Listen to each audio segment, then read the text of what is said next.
છે અને સામે છે મા ખોડલમાનું સાનિધ્ય.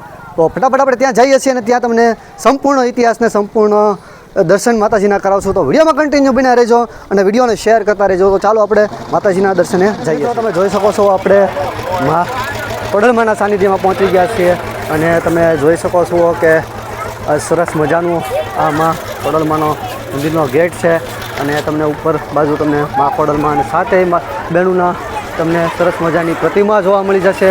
તો ચાલો મિત્રો આપણે અંદર જઈએ છીએ અને મા ખોડલમાના દર્શન કરીએ. અને તમે જોઈ શકો છો કે અંદર આ ગેટ છે અને હવે આપણે તમે જોઈ શકો છો આપણે માતાજીના સાનિધ્યમાં પહોંચી ગયા છીએ અને પાછળ તમે જોઈ શકો છો સરસ મજાની બધી દુકાનો છે જ્યાં તમે પ્રસાદી લઈ શકો છો અને આ બાજુમાં ખોડલમાનું મંદિર છે. તો ચાલો ફટાફટ જઈએ છીએ અને અહીંનું જે લોકેશન છે અહીંનો જે ઇતિહાસ છે એ પણ તમને આ વિડીયોના માધ્યમથી બતાવીશ. મિત્રો વિડીયોમાં કન્ટિન્યુ બન્યા રહેજો. દોસ્તો તમે જોઈ શકો છો કે આજે આપણે ગળધરા ખોડિયાર માતાનું મંદિર છે અને સામેની બાજુ તમને ડેમ જોવા મળી જશે. જે શેત્રુંજી ડેમ કહેવાય છે, શેત્રુંજી નદી કહેવાય છે અને અહીંનો ચોમાસાનો નજારો ખૂબ સુંદર હોતો હોય છે. અને તમે જોઈ શકો છો નીચે પણ માતાજીનું જૂનું સાનિધ્ય, જૂનું મંદિર છે, ત્યાં પણ આપણે દર્શન કરવા જશું.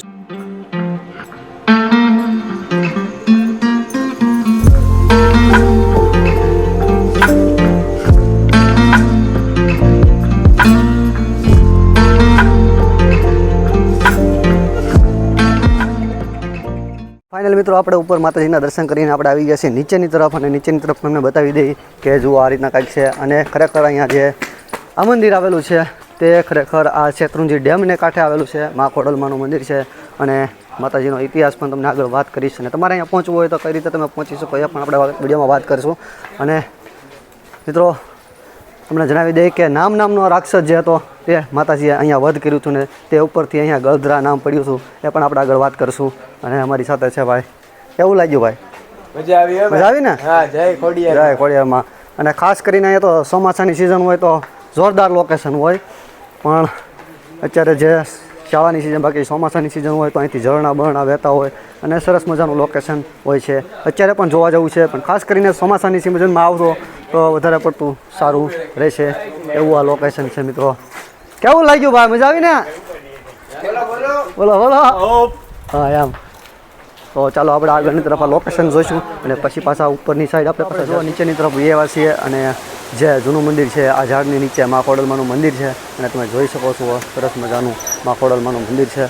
તમે જોઈ શકો છો ગળધરા પ્રાગટ્ય સ્થાન છે મિત્રો. અને આ બાજુ તમે જોઈ શકો છો કે સરસ મજાનું નદી છે અને સરસ મજાનો વોટરફોલ તમે જોઈ શકો છો. ખાસ કરીને આ તો શાળાની સિઝન, બાકી ચોમાસાની સિઝન આનાથી પણ ખૂબસૂરત આ જગ્યા લાગતી હોય છે. પ્રકૃતિના ખોળે ખીલેલી આ મા ખોડલમાનું ધામ છે, તમે જોઈ શકો છો.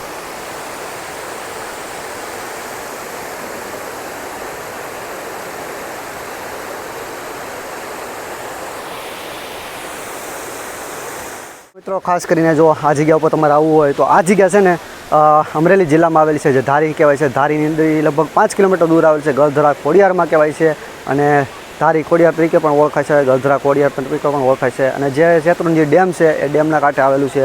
આ જે પાછળ તમે જોઈ શકો છો એ શેત્રુંજી નદીનું પાણી આવી રહ્યું છે અને સરસ મજાનો વોટરફોલ લાગી રહ્યો છે.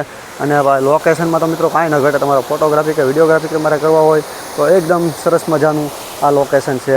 અને તમે જોઈ શકો છો અહીંયા પણ મા ખોડલમાનું સરસ મજાનું મંદિર પણ છે.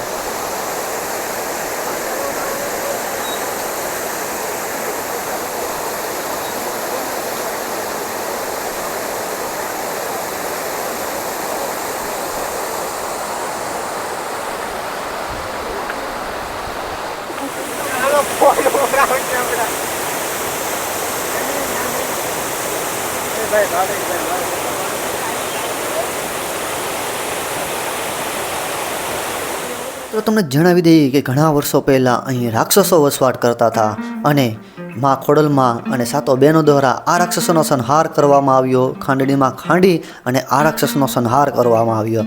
આ રાક્ષસનો સંહાર થઈ ગયા બાદ મા ખોડલમાએ પોતાના મનુષ્ય દેહને આ ધરામાં ગાળી નાખ્યો હતો અને ત્યાં ખાલી ગળાનો અંશ જ દેખાઈ રહ્યો હતો.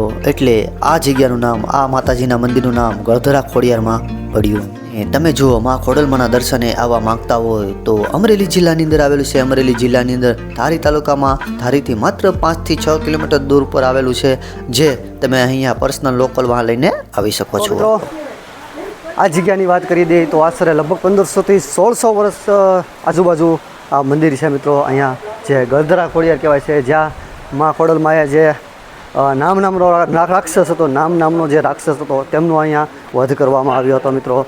અને આ જગ્યા અમરેલી જિલ્લાની અંદર આવેલી છે. અમરેલી જિલ્લાના ધારી ગામમાં, ધારીથી ઓલમોસ્ટ 5 કિલોમીટર દૂર જેવું આ જગ્યા છે. તમને ધારીથી અહીંયા આવવા માટે પર્સનલ વાહન, લોકલ વાહન તમને નાથી મળી જશે, અથવા તો તમે પર્સનલ પોતાનું વાહન લઈને પણ આવી શકો છો. અને સરસ મજાની આ જગ્યા છે, લોકેશન છે. તમે આ જગ્યા ઉપર એકવાર આવજો, માતાજીના દર્શન કરજો અને